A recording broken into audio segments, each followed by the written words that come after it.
I'm doing some affordable housing. And one of the affordable housing projects we did, I designated, and I got it designated. It's in Little Haiti. It's a very modest courtyard, old motel. We designated it. There's not a lot of no information on it because it's a modest property, but it's off the 79th Street corridor, classic 50s, and it's got this really big monument sign.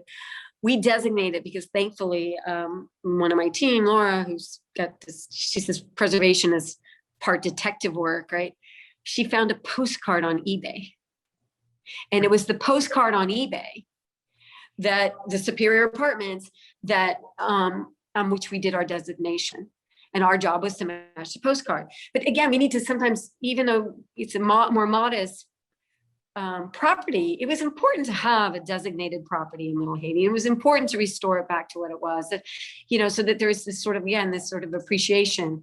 We're doing affordable housing in Overtown. Our affordable housing is really a give on our part. We don't, that's sort of always, it's always best to give and back in the things that you know how to do. Like that's where I can bring the most value, is trying to find solutions in affordable housing.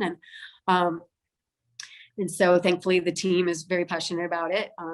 We make our money doing other things. But again, we took a collection of 5 buildings in 1950s, 1960s in Overtown.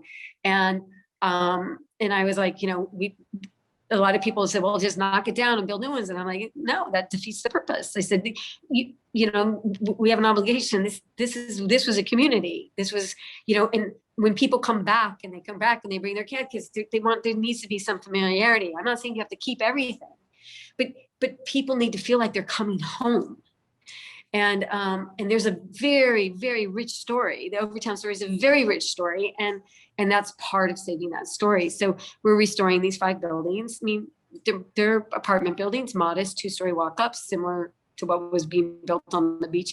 They would work on the beach during the day and they'd come home and they'd build their own apartments at home at night, on the weekends and so forth. So, and they're 1950s and 60s, and we're doing a level of restoration that would be historic. We're not designating them, again, these are not fabulous buildings, and it wasn't, there was talk that Martin Luther King visited there, but had he lived there, maybe we would have. But again, this idea that keeping things in context, and so we've been able to combine preservation with affordable housing, and affordable housing. When you think of social resiliency and you think about affordable housing from a social standpoint, you really are talking about preservation. You're talking about preserving people and their lives and their relationships, not displacing people. And so, we see it from the social side, but again, it's somebody's home, and so we do it if we were doing it for ourselves.